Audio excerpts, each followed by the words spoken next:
네, 안녕하세요. Efficiency Centric AI 잘 만든 분류기 하나로 에너지 절약하기라는 주제로 발표하게 된 정현희, 서태원입니다.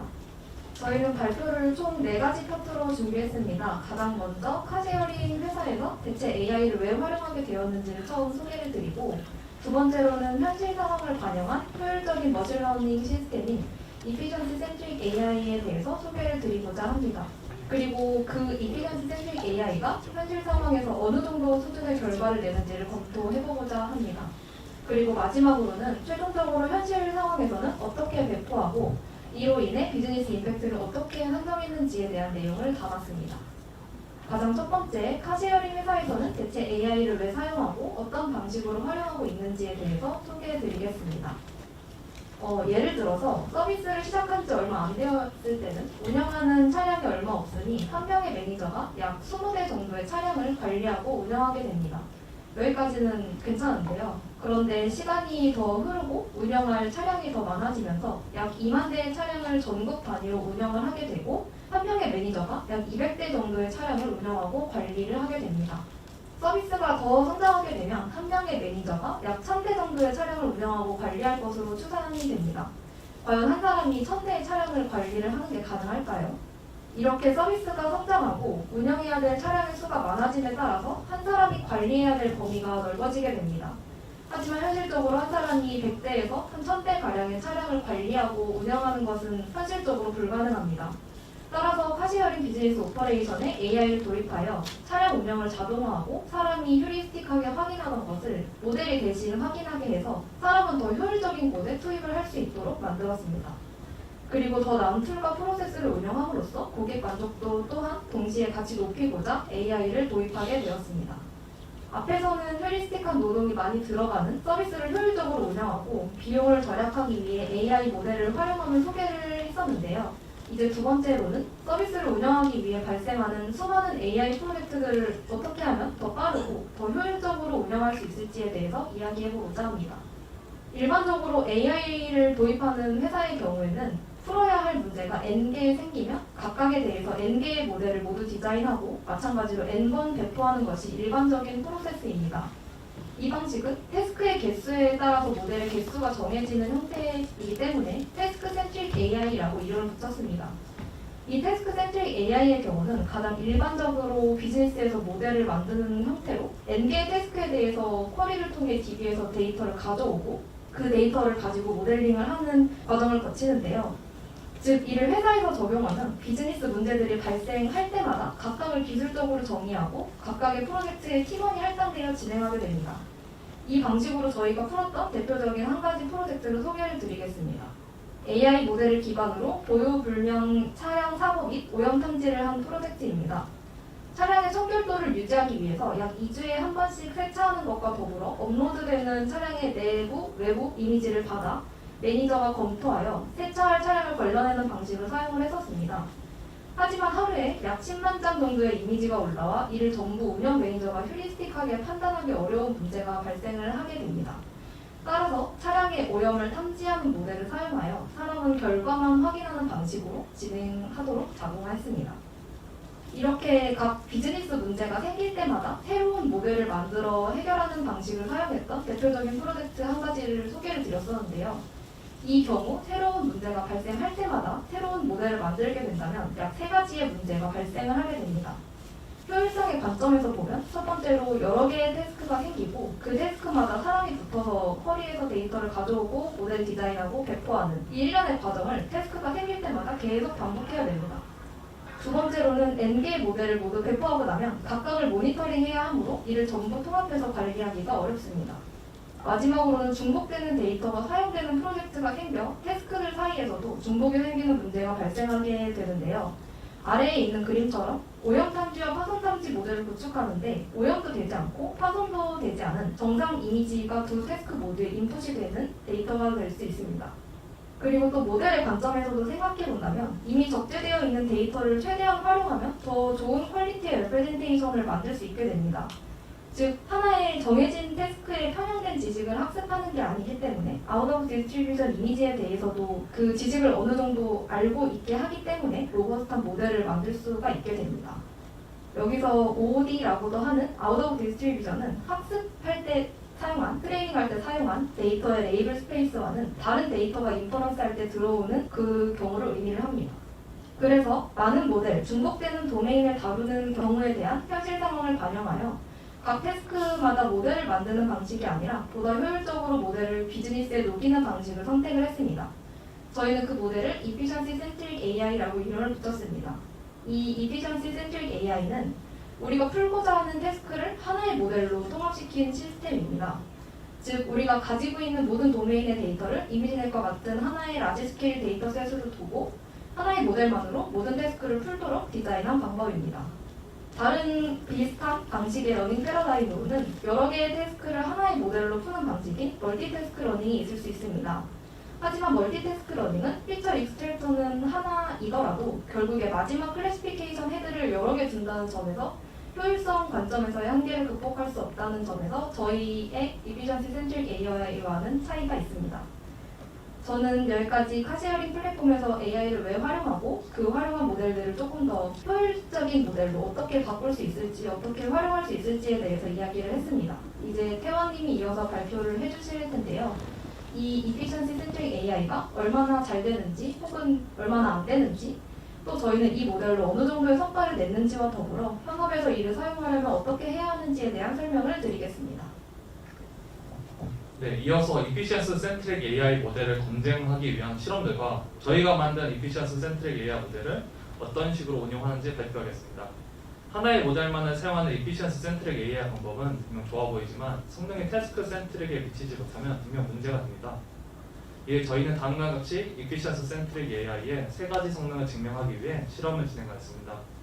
먼저 Efficiency Centric 방법이 기존의 태스크 센트릭 방법보다 성능이 더 좋게 나오는지 알아보았습니다. 저희 데이터베이스에는 매일 수십만 장의 이미지가 업로드가 되는데요. 저희는 이것들을 데이터베이스로부터 가져와 차량의 주요 상태를 14개의 클래스로 나누어 소프트웨어 데이터셋을 구성하고 Efficiency Centric AI 모델을 학습하였습니다. 테스트로는 파손 탐지와 오염 탐지 이 두 가지 상황을 가정하고 진행하였습니다. 차량을 이용하기 전 유저는 차량 외관 사진을 찍고 업로드하게 됩니다. 만약 업로드된 사진을 이용하여 차량의 파손 여부와 오염 여부를 AI를 이용하여 탐지할 수 있다면 수많은 인력과 비용을 절약할 수 있게 될 것입니다. 그래서 저희는 파손 탐지와 오염 탐지 이 두 가지 상황에 대해서 테스트를 진행하였습니다. 첫 번째 실험의 방법을 정리하면 다음과 같습니다.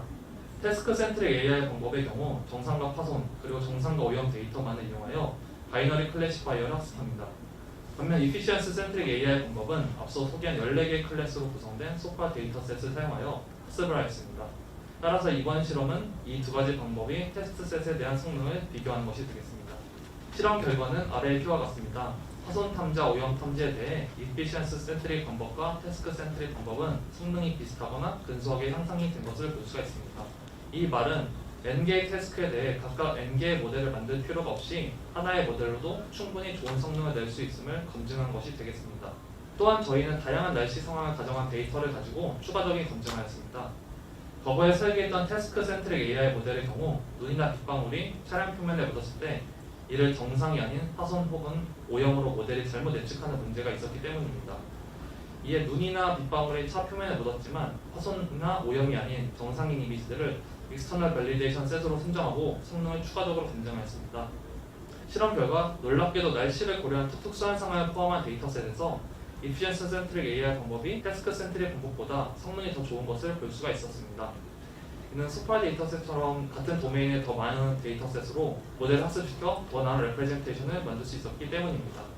이어서 Efficiency Centric 방법이 OOD 샘플들을 잘 탐지하는지 실험을 해보았습니다. 앞서 말씀드렸듯이 차량을 이용하기 전에 유저는 차량 외관 이미지들을 업로드하는데요. 유저들이 항상 알맞은 이미지를 업로드하는 것은 아닙니다. 그중 실제로 높은 빈도로 잘못 유입되는 문서와 영수증 이미지를 OOD 샘플로 삼아서 실험을 해보았습니다. 실험 방법은 다음과 같습니다. 우선 Efficiency Centric 방법으로 학습한 모델이 One vs All 방식으로 타깃 클래스를 잘 구분하는지 효율성 검사를 합니다. 그 다음 문서와 영수증으로 구성된 100개의 OOD 샘플들을 이용하여 학습한 모델이 Confidence Score Threshold 기반으로 OOD를 잘 리젝트하는지 실험을 합니다. 먼저 왼쪽 표를 보면 원 클래스 리커그니션 실험 결과가 나와 있습니다.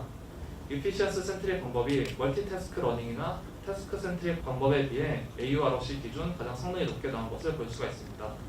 다시 말해 타겟 클래스와 다른 클래스들 간의 차별점을 모델이 더 잘 구분해낸다는 의미가 되는데요. 이는 OOD 디텍션의 성능 역시 더 좋을 수 있다는 의미가 듭니다. 오른쪽 편은 컨피던스 스코어 값을 스레스홀드로 두고 실제 100장의 OOD 샘플들을 잘 리젝션하는지에 대해 실험한 결과입니다. 이피션스 센트릭 방법이 다른 방법들과 비교하여 OOD 샘플들을 훨씬 더 잘 리젝션하는 것을 볼 수가 있는데요. 이피션스 센트릭은 태스크가 정해진 태스크 센트릭에 비해 덜 바이어스된 레프레젠테이션을 만들기 때문에 OOD 샘플에 대해 좀 더 로버스트하게 되는 것입니다. 마지막으로 이피션스 센트릭 방식이 멀티레이블 러브 이미지에 대해서 제대로 예측을 하는지에 대해 실험을 해보았습니다. 실제로 유입되는 이 데이터들은 파손만 있거나 오염만 있거나 하는 경우는 많지가 않습니다. 예를 들어 아래의 예시처럼 파손과 오염 등 두 가지 이상의 특성을 모두 가지고 있는 이미지들이 실제로 다수 존재합니다. 만약 태스크 센트릭 방법으로 각각의 태스크마다 모델을 만든다면 멀티레이블 러브 이미지의 경우 모델 개수만큼 추론을 해야 합니다. 반면 이피션스 센트릭 방법으로는 한 번에 추론만 하면 됩니다. 이거 실험 내용은 다음과 같습니다. 멀티레이블 러브 이미지를 잘 검출할 수 있는지 여부를 파악하기 위해 멀티태스크 러너와 이피션스 태스크 방법으로 학습한 모델의 탑2 결과를 비교하였습니다. 일반적으로 예측을 할 때 가장 예측값이 높은 클래스를 예측 결과로 썼는데요. 멀티레이블 러브 이미지의 경우 2개 이상의 특성이 같이 있기 때문에 탑2 결과까지 이용해서 비교를 하는 것입니다.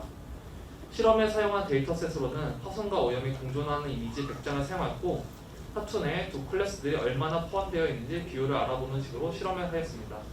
먼저 왼쪽 A 피겨는 멀티태스크 러너가 파손과 오염이 공존하는 이미지를 어떻게 예측했는지 보여주는 그래프입니다.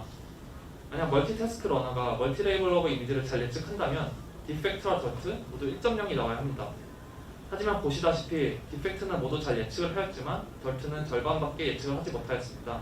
반면 오른쪽 B에서 이피션스 센트릭 방법으로 학습한 모델이 탑1에서 디펙트를 0.8, 탑2에서 덜트를 0.7가량 비율로 예측을 하여 파손과 오염이 공존하는 이미지들에 대해서 잘 예측하는 것을 볼 수가 있습니다. 이는 그만큼 이피션스 센트릭 방법이 캘리브레이트가 잘 되어 있다는 의미이기도 합니다. 그럼 이제 검증을 마친 모델을 가지고 현업에서는 어떻게 운용을 하는지 살펴보겠습니다. 앞서 말씀드렸다시피 저희 데이터베이스에는 매일 수십만 장의 이미지들이 유저들에 의해 업로드가 됩니다. 저희는 특정 시간마다 업로드된 이미지들을 데이터베이스에서 가져와 추론을 한 후 이퀄에 적재하는 식으로 AI 모델을 운용을 합니다.